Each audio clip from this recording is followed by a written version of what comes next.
Oke, siap-siap ya. Kali ini kita bakal ngebahas salah satu ide paling gila, paling mencengangkan dalam sains.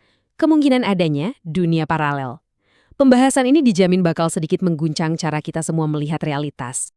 Coba deh, kita mulai dari pertanyaan yang personal banget. Pernah nggak sih kamu ngebayangin di suatu tempat di luar sana ada versi lain dari diri kamu? Dan ini bukan sekedar kembaran loh ya, tapi seseorang yang hidupnya itu ya sama persis sama kita. Kenangan masa kecilnya, orang yang dia cintai, bahkan lagu favoritnya pun sama. Tapi mungkin cuma ada satu bedanya. Detik ini juga versi lain dari kamu itu memupuskan buat berhenti menyimak. Sementara kamu, ya kamu masih di sini. Kedengarannya emang kayak cerita fiksi ilmiah ya kan? Tapi gimana kalau fisika modern justru bilang kalau ini mungkin aja nyata? Nah, pertanyaan soal diri kita yang lain ini ternyata bukan cuma lamunan iseng. Ini ngebawa kita langsung ke jantung fisika teoretis, sebuah kemungkinan yang diselidiki dengan sangat serius oleh para ilmuwan. Dan ternyata nih, para fisikawan udah nyusun beberapa skenario gimana dunia paralel ini bisa ada. Salah satu kerangka yang paling terkenal itu ngasih kita 4 level kemungkinan. Dan tiap levelnya makin aneh dari yang sebelumnya. Yuk kita bedah satu-satu. Oke, kita mulai dari level 1. Ini yang paling gampang dicerna deh. Idenya itu dasarnya simpel banget. Alam semesta kita ini luar biasa besar. Jadi gini, alam semesta yang bisa kita lihat, yang disebut alam semesta teramati, itu emang ada batasnya. Tapi, banyak banget teori fisika modern yang percaya kalau alam semesta secara keseluruhan itu sebenarnya nggak ada batasnya, alias tak terhingga. Coba bayangin deh, kalau luar angkasa itu benar-benar tak terbatas, artinya secara statistik, semua kemungkinan kombinasi partikel itu pasti bakal ngulang lagi, termasuk kombinasi yang ngebentuk tata surya kita, planet kita, dan ya diri kita sendiri. Di suatu tempat yang jauh banget di sana, ada salinan persis dari dunia kita. Analoginya gini deh biar gampang. Bayangin kamu itu pelaut di samudera yang gak ada ujungnya. Kalau kamu terus berlayar ke satu arah terus, cepat atau lambat secara statistik, kamu bakal nemuin daratan yang sama persis kayak tempat asal kamu.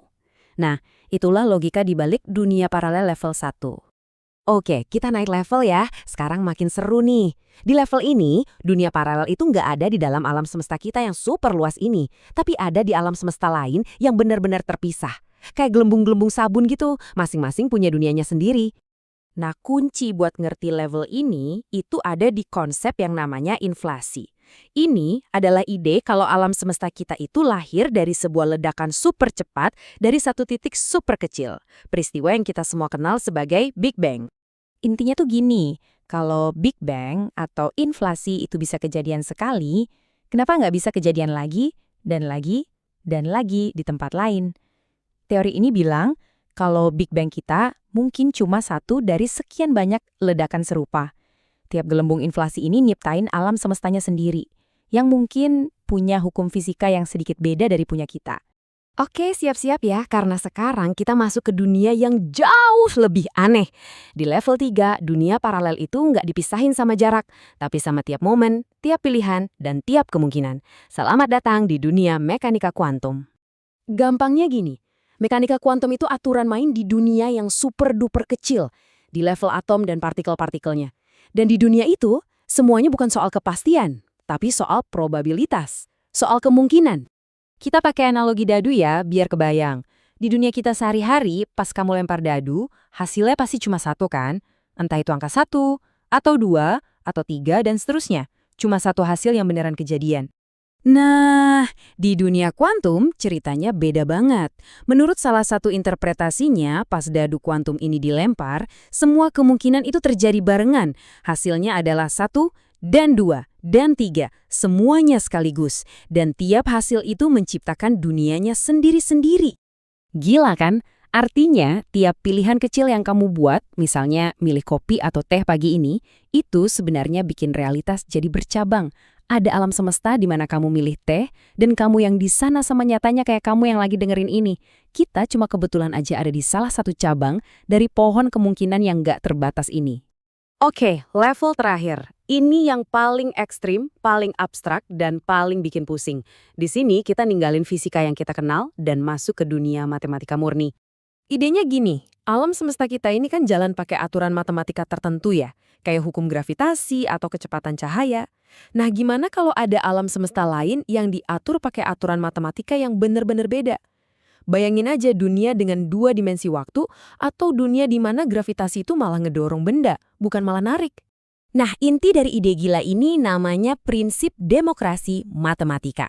Pada dasarnya prinsip ini bilang kalau sebuah alam semesta itu bisa dijelaskan pakai struktur matematika yang konsisten dan gak ada kontradiksi di dalamnya, maka ya alam semesta itu ada di suatu tempat, beneran ada. Wow, oke, setelah ngelewatin 4 level yang bikin kepala ngebul ini, kamu mungkin nanya, ini beneran apa cuma spekulasi liar aja? Yuk kita coba lihat dari kacamata sejarah sains. Penting banget buat diingat ya, ini semua masih teori, belum ada bukti pasti. Tapi, jangan salah, ini bukan cuma ngayal doang loh. Ini adalah konsekuensi logis dari teori-teori fisika terbaik yang kita punya sekarang. Coba deh kita lihat sejarah sains. Dulu orang mikir bumi itu pusat segalanya. Sekarang kedengeran konyol kan? Dulu orang percaya waktu itu mutlak dan gak akan berubah. Sekarang kita tahu dua-duanya salah. Apa yang kedengeran mustahil hari ini bisa jadi fakta di masa depan. Dan pada akhirnya, ya inilah inti dari sains kan. Kita mulai dari nggak tahu, terus kita berani nanya pertanyaan-pertanyaan besar, dan dari pertanyaan itulah kita ngebuka lembaran-lembaran baru dalam pemahaman kita tentang alam semesta. Siapa tahu, ya kan? Mungkin suatu hari nanti, pertanyaan soal dunia paralel ini bukan lagi cuma teori, tapi sebuah kenyataan yang bisa kita jelajahi.